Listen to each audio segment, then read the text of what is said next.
I wish, if I was to go back now and be teaching, my students would be creating way more music, which is a struggle inside of a traditional band program because you have cultural and societal things that you got to go to festival and you got to play this parade and you have to do these marching band things.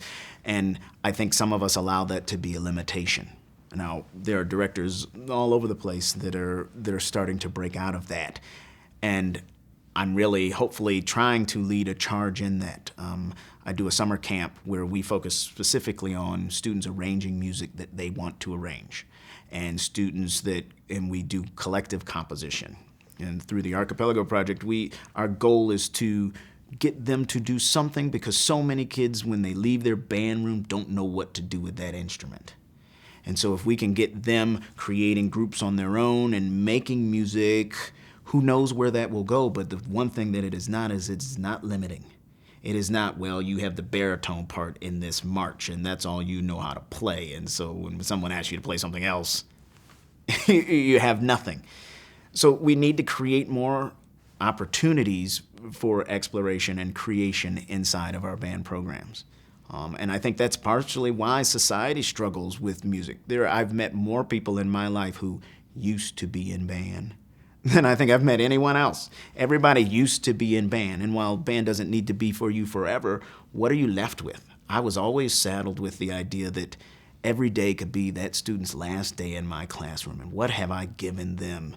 And have I given them enough to be able to go out and do something and continue to love that instrument? Because at one point in time, they really loved it. But was my forcing you to play all 12 major scales out of context just to be able to do them, while we know that's really important? If you don't know how to use them, then is it really?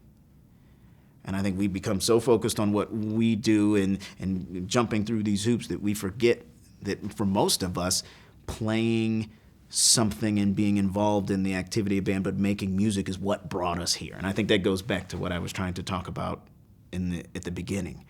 You know, if I'm continuing to make music, hopefully I can get my students to continue to make music after I'm no longer there for them.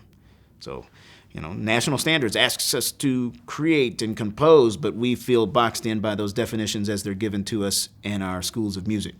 There's a composition degree, and people go and study that, so there's no way you can be a part of that. It's like, really, I don't need to compose something to make money. I want to compose something that makes sense, and my friends and I, we can do this, and we create these cultures in our community. So we really push our students to team up in groups of 3s and 4s and arrange music, learn how to read a lead sheet, just enough to play a tune together and have fun outside of band class.